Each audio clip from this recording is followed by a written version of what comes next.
इसको समझने के लिए हम एक फिगर का इस्तेमाल करेंगे। वो फिगर ऐसी है, ऐसे। यहाँ पे एक झिल्ली होता है, झिल्ली। झिल्ली का मतलब होता है मेम्ब्रेन। इसको बोलते हैं सेमी परमिएबल मेम्ब्रेन। सुने हो कोई जिंदगी में? सेमी परमिएबल मेम्ब्रेन, इसको झिल्ली बोलते हैं। हाँ, ये सेलुलोज का बना होता है ना। या फिर सुअर का बच्चा जो होता है ना, उसके चर्बी से बनाए जाते हैं, है ना। सुअर के बच्चे के चर्बी से कितना ये लोग साला हत्या करता है, बताओ। इसके इधर में कोई तरल पदार्थ होता है। I mean, there should be some liquid. You can take example of water. I am right और रॉन्ग? कुछ कुछ नहीं बोल रहा है लोग, देखो। अरे बोलो ना।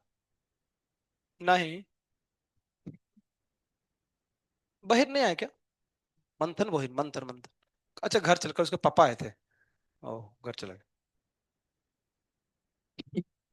देखो इधर।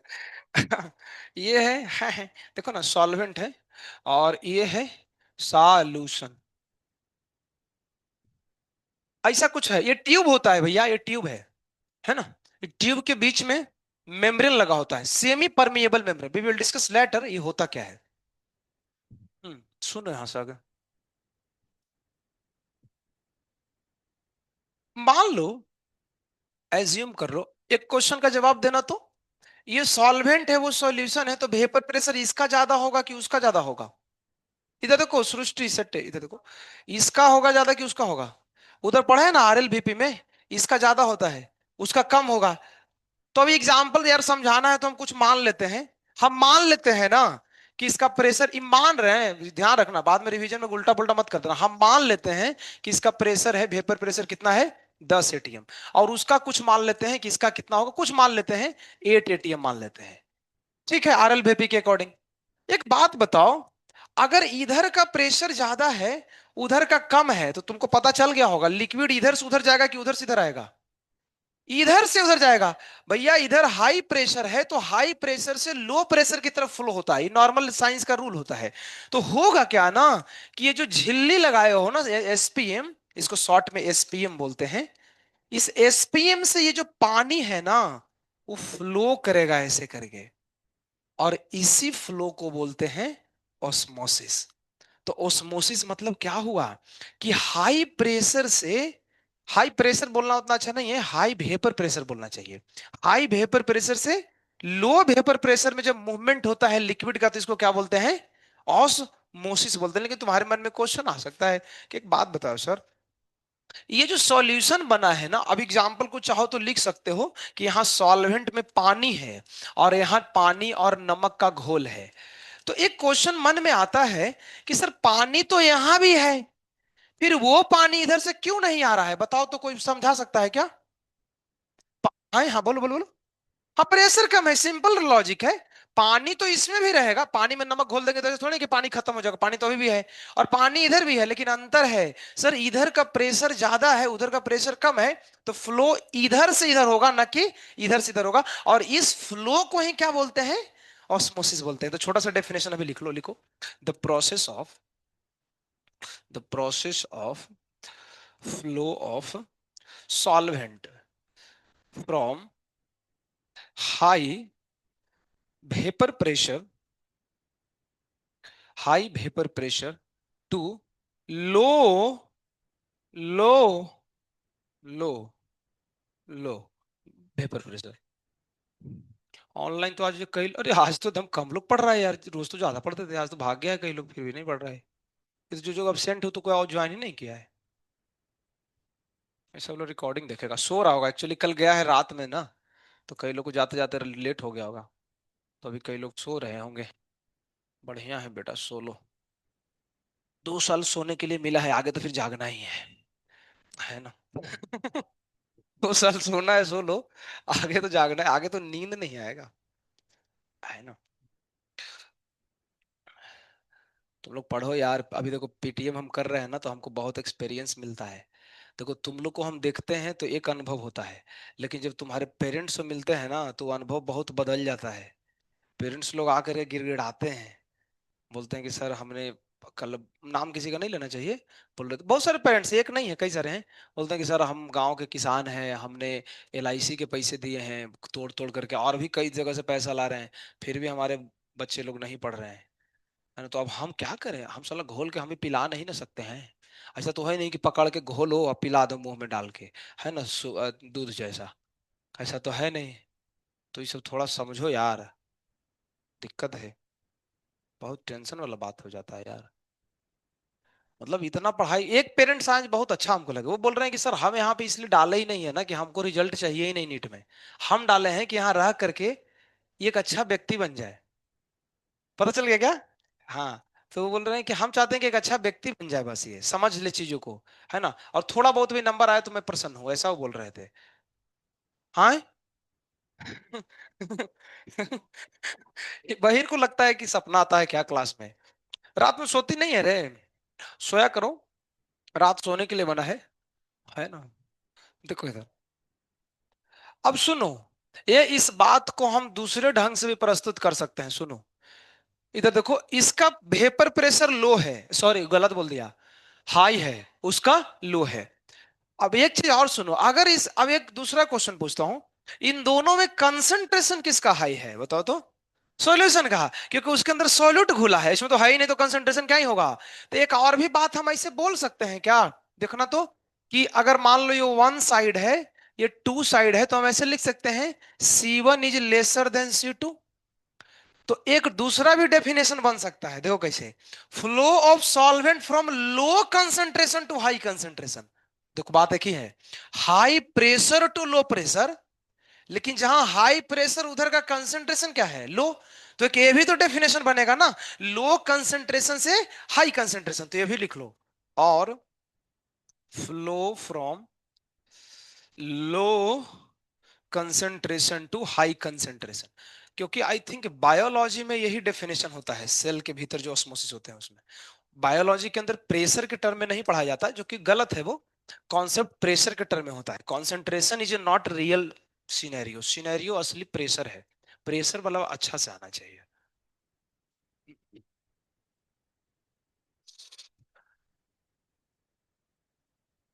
हरे राम, देखो 550 से नंबर हमेशा ऊपर लाओ, तो तुम्हारे पेरेंट्स लोग प्रसन्न रहेंगे, उनको लगेगा कि यार हम एकेडमी में डाले हैं तो कुछ काम हो रहा है, नहीं तो फिर उनको लगता है कि फालतू में टाइम पास हो रहा है, ऐसा है। अब कई लोग 200 250 300 नंबर ला रहे हैं, बताओ, मतलब ये तो जेई वाले जैसा हाल हो गया, है ना। तो ये बहुत स्थिति खराब है ना। जल्दी जल्दी सुधार करो, किसी भी तरह की समस्या है तो उससे निकलो जल्दी, है ना, कि नंबर तो लाना ही पड़ेगा। अब समय बीत गया ना, 6 महीने बीत गए एक्चुअली एडमिशन के, तो अब तो पेरेंट्स को अब तो आशा भी टूट रहा है। और स्टार्टिंग में 2 महीने तो हम लोग मना लेते थे कुछ कुछ बोल बोल करके, कि अभी नया है, थोड़ा बेसिक पढ़ रहे हैं, ये है वो है। अब कैसे, अब हम भी कितना झूठ बोले, साला झूठ बोलने का भी एक लिमिट होता है ना, है ना। हम भी झूठ बोलते हैं, लफड़ा हो जाता है, क्या दिक्कत है, झूठ भी बोलने का एक लिमिट है। हम लोग कितना पेरेंट्स को मनाएंगे, बात सच तो पता नहीं चल जाता है। तो तुम थोड़ा समझो, है ना, क्या नहीं आ रहा है इतना तो पढ़ना ही पड़ेगा। और तुम्हारे बैच में तो इसे नंबर ठीक ही आ रहा है, उधर के बैच में मतलब B5 वालों का तो हालत खराब हो चुका है यार, क्या है क्या जाए। चलो, तो इतना तो समझ में आया। अभी और सुनो, और सुनो, और सुनना। देखो, हमने समझा कि ये लिक्विड इधर से इधर फ्लो कर रहा है, इसको बोलते हैं ओस्मोसिस। अगला क्वेश्चन है, अभी ओस्मोसिस हम लिखे हैं, ये हेडिंग कुछ और है, देखो हेडिंग अलग है बाबू, क्या है, ओस्मोटिक, जा टेढ़ा हो गया। हाँ, अरे बढ़िया है रे, आ हा हा, देखो, देखो इधर, हाँ। हाँ, तो अब एक सवाल है, देखो, कि ये जो फ्लो है ना, अब हमारा एक इच्छा है कि ये जो फ्लो है, इस फ्लो को हम रोकना चाहते हैं। तो कोई दिमाग लगा के बताओ तो कैसे रुकेगा। इधर 10 ATM है, उधर 8 है, तो फ्लो हो रहा है, लेकिन हम चाहते हैं कि फ्लो रुक जाए, तो क्या करें बताओ। प्रेशर हमको लगता है बराबर कर देते हैं। तो एक कुछ काम ऐसा करो ना कि उधर 8 ना हो, वो भी कितना हो जाए, 10। उसके लिए हम थर्मोडायनेमिक्स में कॉन्सेप्ट पढ़ते हैं, उसका नाम है पिस्टन, याद है ना, पढ़ाए थे ना, ऐसे करके पिस्टन होता है। तो ये पिस्टन लगाएंगे, और पता है 2 ATM एक्स्ट्रा लगाएंगे, क्या बोलते हो, सही है कि नहीं है? बिल्कुल, तुम 2 ATM एक्स्ट्रा लगाओ, 8 है, 2 कितना हो गया, 10, इक्वल हो जाएगा। अभी सुनो, ये जो 2 ATM हम एक्स्ट्रा प्रेशर लगाते हैं ना, इसी एक्स्ट्रा प्रेशर को क्या बोलते हैं, ऑस्मोटिक प्रेशर बोलते हैं। तो बड़ा क्रिस्टल क्लियर कॉन्सेप्ट है, क्या है जी? ऑस्मोसिस की घटना को रोकने के लिए जितना एक्स्ट्रा प्रेशर लगाते हैं, उस एक्स्ट्रा प्रेशर को क्या बोलते हैं? ऑस्मोटिक प्रेशर बोलते हैं। बस ये डेफिनेशन लिख लो। आओ लिखो। तो इसमें अगला डेफिनेशन लिखो। ऑस ये पूरा चैप्टर इजी है, इसलिए मैं इसको इस हफ्ते में ही 60% खत्म कर दिया है। अगला हफ्ता में चैप्टर खत्म हो जाएगा, नेक्स्ट हफ्ते से इनऑर्गेनिक तुम्हारा आ जाएगा, ठीक है? लिखो। The extra pressure, extra pressure, extra pressure which is which is applied on solution side, ये लिखना जरूरी है। किधर में? उधर में। किसके लिए जी? तो टू स्टॉप, किसको स्टॉप करना है? द घटना, किसके घटने को? ऑस्मोसिस के घटना को। प्रोसेस ऑफ ऑस्मोसिस, ऑस्मोसिस की प्रक्रिया को रोकने के लिए हम जो एक्स्ट्रा प्रेशर लगाते हैं, इसको ऑस्मोटिक प्रेशर बोलते हैं। तो बड़ा सरल है कॉन्सेप्ट, को ज्यादा दिमाग नहीं लगाना है। हाँ हाँ।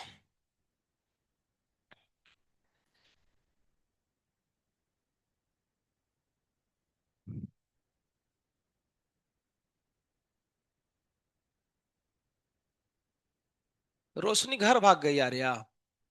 अच्छा वो भी घर चले, उसको तो पापा नहीं आए थे, अकेले चली गई। उस अच्छा दीदी आए, ओ बीमार हो गई क्या? तुरंत एक ही दिन में? बाप रे बाप, ये लोग तो एकदम खतरनाक आदमी है यार, खाली बीमार पड़ता है लोग।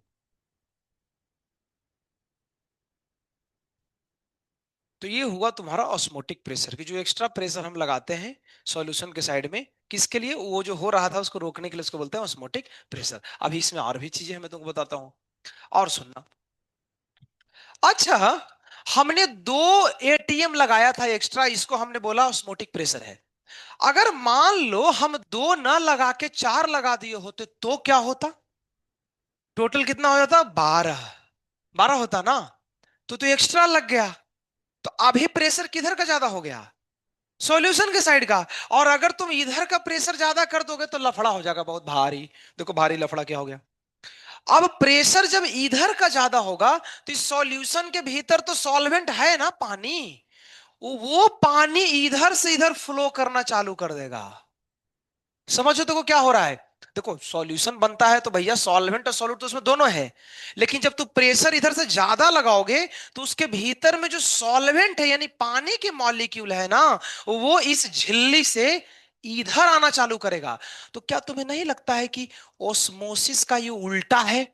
क्योंकि ओस्मोसिस में तो इधर से इधर जाना चाहिए था, और इधर से ये उल्टा आ रहा है। अच्छा, लेकिन तुम्हारे मन में क्वेश्चन आएगा कि सर सॉल्यूट क्यों नहीं पास करेगा? उसका रीजन है सेमी परमिएबल मेम्ब्रेन। इस सेमी परमिएबल मेम्ब्रेन के भीतर में छोटे छोटे होल होते हैं। वो होल इतने छोटे होते हैं कि सॉल्यूट के पार्टिकल को अलाउ ही नहीं करता है, क्योंकि सॉल्यूट का जो पार्टिकल है ना वो थोड़ा बड़ा होता है, और सॉल्वेंट वाला थोड़ा छोटा होता है। तो सॉल्वेंट वाला तो उसमें से निकल जाता है, तो इसमें जैसे हाई प्रेशर करोगे ना, पानी इधर से इधर बहना चालू हो जाएगा। लेकिन इसके भीतर में जो नमक रखे हो ना घोल करके, वो छन जाएगा, ये छन्नी जैसा है ना? लेकिन तो फिर ये तो ऑस्मोसिस का उल्टा कॉन्सेप्ट हो गया ना। इसीलिए इसको पता है क्या बोलते हैं? रिवर्स ऑस्मोसिस बोलते हैं। क्या बोलते हैं? अच्छा, रिवर्स ऑस्मोसिस को शॉर्ट में कैसे लिखेंगे? R O. तो घर में जो आरओ वाटर फिल्टर है ना, वो इसी प्रिंसिपल पे काम करता है। इसी को आरओ बोलते हैं। बोलते हैं आरओ वाला पानी है ना, एक्स्ट्रा प्योर उसमें लिखा रहा, अल्ट्रा प्योर है ना। अल्ट्रा प्योर का मतलब ऐसे ही होता है। तो उसमें करते क्या होंगे? अब ऐसा नहीं कि हमेशा नमक ही होता है। जैसे मान लो तुम समुद्र से पानी लाया, उसको प्यूरिफाई करना है, तो समुद्र के पानी में नमक है और भी अलग अलग इंप्योरिटीज होते हैं, उसको इधर रख देंगे। और इधर से जैसे ही हाई प्रेशर लगाएंगे ना, तो जो ओरिजिनल पानी है वो हमको इधर मिल जाएगा, और जो उसके अंदर इंप्योरिटीज है वो सब क्या हो जाएगा? छन्नी की तरह सब छन जाएगा उधर में, उसको हम बाहर निकाल के साफ कर लेंगे।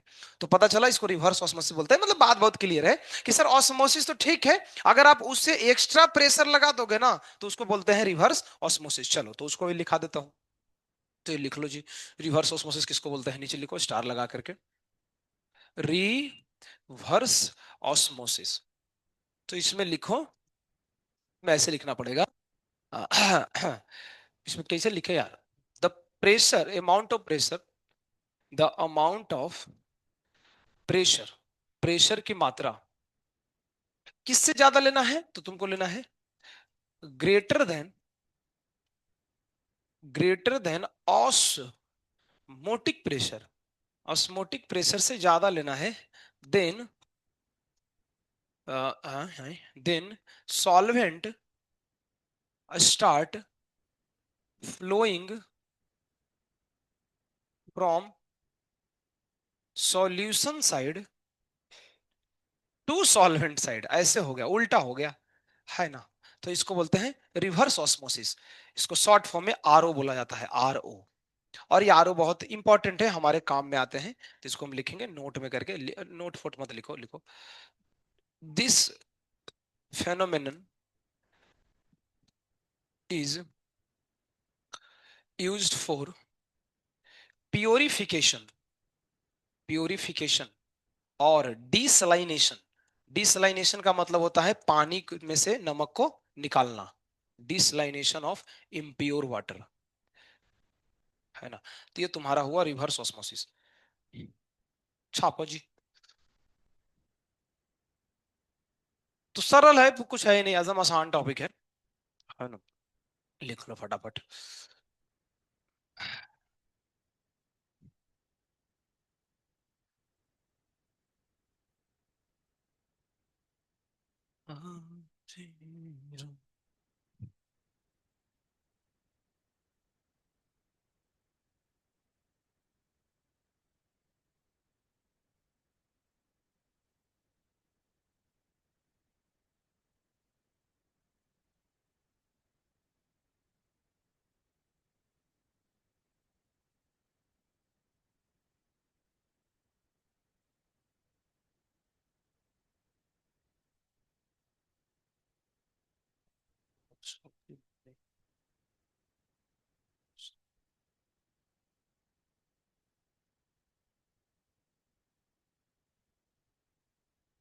हो गया भाई।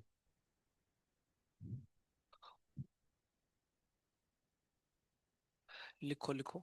दिख नहीं रहा है क्या मानसी? आई। तो यही है, ऑस्मोसिस है, फिर इसमें ऑस्मोटिक प्रेशर है, फिर रिवर्स ऑस्मोसिस है। अब इसमें अंतिम बात है, जो इसमें से क्वेश्चन आते हैं, न्यूमेरिकल है, वो मैं बताता हूँ, है ना। तो देखो तीनों में तुमने, तीनों में, हाँ तीनों में अब तक हमने एक लॉ पढ़ा था, उसको बोले थे रॉल्स लॉ, है ना। देखो तीनों में था ना। यहाँ अलग है, यहाँ रॉल्स लॉ नहीं है। वो क्या हुआ ना, रॉल्स तीन लॉ देने के बाद मर गया, और उसके बाद ये लॉ पैदा हुआ। नहीं जिंदा रहता तो देता। तो इस मैंने, हमको ऐसा लगता है ये, this information is not verified, हमको लगता है कि मर गया होगा। तो मर गया तो चौथा कोई देने वाला नहीं था, तो ये एक अलग आदमी पैदा लिया। हो सकता है रॉल्ट से दोबारा पैदा लिया हो, बचा हुआ होता है ना, कभी कभी जिसके कुछ सपने पूरे नहीं होते वो दोबारा जन्म लेते हैं सपने को पूरे करने के लिए। तो अब आता है अलग, इसको बोलते हैं, सुनो, इसको बोलते हैं, इसका नाम हम पहले भी सुने हैं, 2 महीने पहले से इसको सुन रहे हैं, van Hoff's law of osmotic pressure, है ना। तो वो मर गया, तो मर गया तो फिर जन्म लिया दूसरे अवतार में, है ना। तो अगली बार जब अवतार लिया दूसरे युग में, तो फिर से दूसरा लॉ देगा। तो यहाँ वांट ऑफ, यहाँ ऑस्मोटिक, वो सब रॉल्स फॉल्स यहाँ नहीं चलता है, खत्म। क्या है इसका नियम कानून, तो मैं तुमको समझा देता हूं। सबसे पहला बात तो आप ये लिख लो बाबू, कि ऑस्मोटिक प्रेशर का सिंबल पाई होता है, पाई, चार पाई नहीं, पाई, है ना। पाई वो वाला मैथ वाला पाई, है ना, ऐसा दिखता है। ये नियम कैसा है मैं तुमको बताता हूँ। कितने लोगों को पता है यूनिवर्सल, ये यूनिवर्सल क्या है हम बोल रहे हैं यार, ग्रेविटेशनल लॉ जानते हो, न्यूटन का, क्या होता है बताओ, लालटी का। चलो इसको पता नहीं, भुला गया है। अरे तो तुम फिजिक्स में तुम लोग क्या पढ़ रहे हो फिर? ग्रेविटेशन है ना, खाट गया क्या सिलेबस है? अच्छा बाद में पढ़ाते हैं, तो बचपन में थोड़ा बहुत पढ़े हो 9th 10th में? क्या पढ़े बताओ कस्तूरी। फोर्स ऑफ अट्रैक्शन होता है, तुम कंफर्म हो? रिपल्सन भी हो सकता है क्या? अट्रैक्शन नहीं होता, रिपल्सन होता है। ग्रेविटेशनल फोर्स अट्रैक्टिव नेचर का होता है। हाँ, तो दोनों के बीच में जो फोर्स है वो किसके डायरेक्टली प्रोपोर्शनल होते हैं? बेडशीट से भुला गई, बताओ रे सृष्टि, क्या होता है? दोनों के प्रोडक्ट के मास के डायरेक्टली प्रोपोर्शनल होता है। और यूनिवर्सली होता है दोनों के बीच के डिस्टेंस के स्क्वायर का। ये खाली मास बोली थी, प्रोडक्ट नहीं बोली थी, झूठ बोल रही है ना। तो होता है ना, F is equal to G M1 M2/r²। G का वैल्यू बोलो तो, तू बोलो, जुड़वा, है ना। ट्विंस, बोलो। 9.8 होता है जी का वैल्यू, ई वाला जी, कैपिटल जी। आई, देखो पटक देंगे उठा के इसको हम। A B equal to G M2/r²। ये जी होता है पागल आदमी। और ये जी का वैल्यू 9.8 नहीं होता है। पता करो सूर्य का आंसर से क्या होता है। 6.6 10 के पावर माइनस। माइनस के छोड़ दो, रहने दो, हो गया। ठीक। ठीक है। तो ये पाई है। तो ये ऐसे ही इसमें भी दो लॉ है, देखो सुनो इधर। ये देखो इधर। पहला लॉ कहता है कि ऑस्मोटिक प्रेशर डायरेक्टली प्रोपोर्शनल होता है कंसंट्रेशन के। और दूसरा लॉ कहता है ऑस्मोटिक प्रेशर डायरेक्टली प्रोपोर्शनल होता है टेम्परेचर के। This is first and this is second. क्या ये दोनों को मिक्स कर सकते हैं बोलो तो? ऐसे लिख सकते हैं पाई डायरेक्टली सिटी। और अगर प्रोपोर्शनलिटी हटेगा तो कोई कांस्टेंट आएगा, इसमें कांस्टेंट वही आता है जो हम बचपन से देखे हैं, आर। आर मतलब समझ रहे हो ना, गैस कांस्टेंट। तो इसको अच्छे से ऐसे लिखते हैं pi is equal to CRT। तो this is the formula of osmotic pressure. चलो हो गया, बस लिखो फटाफट। तो पाई क्या है जी? इंफॉर्मेशन लिखो। ऑस्मोटिक प्रेशर होता है। सी क्या है? मोलारिटी, तुमको बहुत अच्छे से पता है मोलारिटी क्या होता है। आर क्या है? गैस कांस्टेंट 0.0821 लीटर एटीएम पर मोल पर केल्विन। टी क्या है? तापमान है, और इस तापमान की यूनिट लेते हैं केल्विन के भीतर में। बहुत सरल है ना? देख लो। अब इसका थोड़ा ऑपरेशन कर देते हैं, बाकी की फिर चर्चा करेंगे, इसको थोड़ा सा बताते हैं फिर मंडे को करेंगे। अगले वीक में तो इस चैप्टर निपटा के छोड़ेंगे, चाहे साला जैसे हो, नहीं निपटेगा एक्स्ट्रा लेक्चर लेंगे। ये कुछ भी करके सैटरडे को खत्म करके तुमको एकदम खत्म कर देंगे। ठीक है ना? मंडे से तुम लोग पढ़ो इनऑर्गेनिक केमिस्ट्री। आए ये कौन बोला तुमको? हम बोले थे क्या ऐसा? देखो झूठ बोल रहे, कब बोला है हम? सही सही बात है, सॉरी, सही बात है। ठीक है, अगले अगले सैटरडे सिर्फ सॉल्यूशन आएगा, ओनली सॉल्यूशन। थर्मो भी खत्म। और उसके बाद फिर सब भूल जाना आराम से, जब इनऑर्गेनिक पढ़ाई हो ना पूरा फिजिकल भूल जाओ। दिमाग एकदम खाली करके आओ, बढ़िया से इनऑर्गेनिक समझो। फिर इनऑर्गेनिक सर पढ़ा देंगे, फिर हम आएंगे वापस फिर से। हम ही तुम लोग का लेक्चर लास्ट करेंगे बिफोर का, है ना? तो और उसके बाद फिर इनऑर्गेनिक ही भूल जाना। और फिर ऑर्गेनिक आएगा, फिर फिजिकली भूल जाना। ठीक है, फिर ऑर्गेनिक पढ़ने के लिए फिजिकल और इनऑर्गेनिक एकदम भूलना पड़ेगा, क्योंकि इसमें दिमाग में जगह ही नहीं है ना। अरे गिलास भर गया तो जगह रहेगा तब तो डालोगे। तो इसलिए उसको डिलीट कर देना, ठीक है? फिर ऑर्गेनिक पढ़ लेना। हमको लगता है डिलीट भी करने की जरूरत नहीं पड़ता है, ऑलरेडी डिलीट होता है। ऑटोमेटिक डिलीशन ऑफ ऑफ हो ऑन हो गया है। डिलीट। हाँ, ऑटोमेटिक डिसअपीयर हो जाता है तुम लोग का। हालत खराब है यार तुम लोग का भी। ऑर्गेनिक पढ़ोगे तो पता नहीं सब भुला ही जाएगा लोग टोटल। तो ये याद कर लो formula, pi is equal to CRT। कुछ लोग इसको MRT भी बोलते हैं, कई लोग कंसंट्रेशन की जगह मोलरिटी भी लिखते हैं, कई लोग, क्या हम लोग भी लिखते थे ना बचपन में, है ना? है ना? ठीक है। Pi is equal to CRT। C concentration, थोड़ा इसका ऑपरेशन कर देते हैं, तुम देख लो। आओ, देखो बाबू, पाई है CRT। अच्छा, सी को बोलो तो, ए बोलो, बेडशीट बोलो ना। सी को ऐसे लिख सकते हैं N/VRT। अच्छा, मोल है, मोल की जगह क्या लिख सकते हैं बोलो तो? क्या लिख सकते हैं? गिवन मास है ना, MVRT। अच्छा, डब्ल्यू माने मास होता है ना। आई, इसको मास की जगह ये भी तो लिख सकते हैं, VD, volume two density, RT/MV। अच्छा, बीवी काट दे क्या? एक नहीं, बीवी काट नहीं, बीवी को नहीं काटना है, ये गलत है। मैं तुमको बताऊं, ये भी अब देखो यार, अब क्या है ना, हम लिखने के लिए लिख लिए, लेकिन समझोगे तो अलग है। ये भी अलग है। आए, फिर से रिलीज करना चालू कर दिया। ये कुछ नहीं करेगा, कुछ दिल के बारे में सॉरी बोलेगा, देखो ना कि देखो कुछ दिन बोलता है, पैसा मांग रहा है। देखो, ये वॉल्यूम और ये वॉल्यूम अलग होगा कि डिफरेंस होगा? थोड़ा दिमाग पर जोर डालो तो सोचो। ये वॉल्यूम होता है सॉल्यूशन का। यहां वॉल्यूम बता रहा है कि जो सॉल्यूट है ना, उसका मास निकालने के लिए उसकी वॉल्यूम डेंसिटी को गुना कर रहे हैं। मतलब ये वॉल्यूम अलग है, काट मत देना फालतू का। तो हमें लगता है, अगर ये लिखना चाहते हो तो थोड़ा अच्छा से लिखो, ऐसे मत लिखो फिर। वॉल्यूम ऑफ सॉल्यूट लिखो, है ना? लिखो ना बाबू। डेंसिटी ऑफ सॉल्ट, डेंसिटी तो डी ही रहने दो, उसमें तो जिंदगी में कोई समस्या नहीं है। और यहाँ पे भी खाली रहने दो, ये भी सॉल्यूशन का होगा।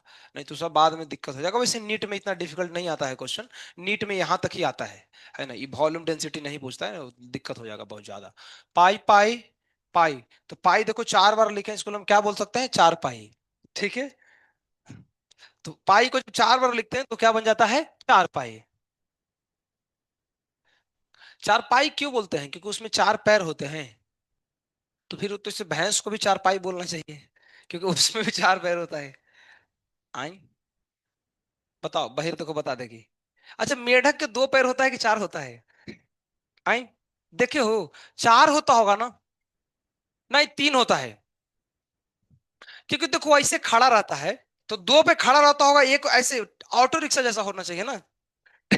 टेक्निकली थोड़ा सोचो। अरे भैया, आगे से ऐसे खड़ा कैसे रहेगा, मतलब बीच में कोई सा तो सपोर्ट चाहिए, तो हमको लगता है 3 पैर होता होगा। 2 ही होता है।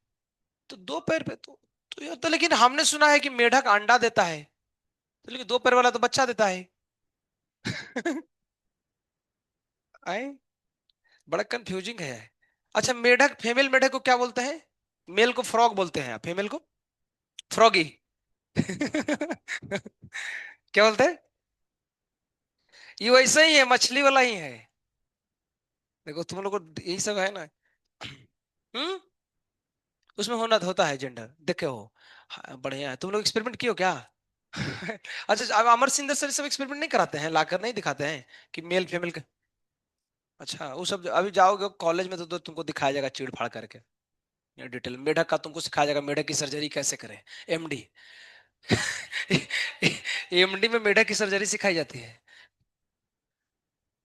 अच्छा, अब पता है हम लोग बचपन में क्या करते थे, तुमको बताऊंगा, तुमको ऐसा तो बहुत खराब काम था ये।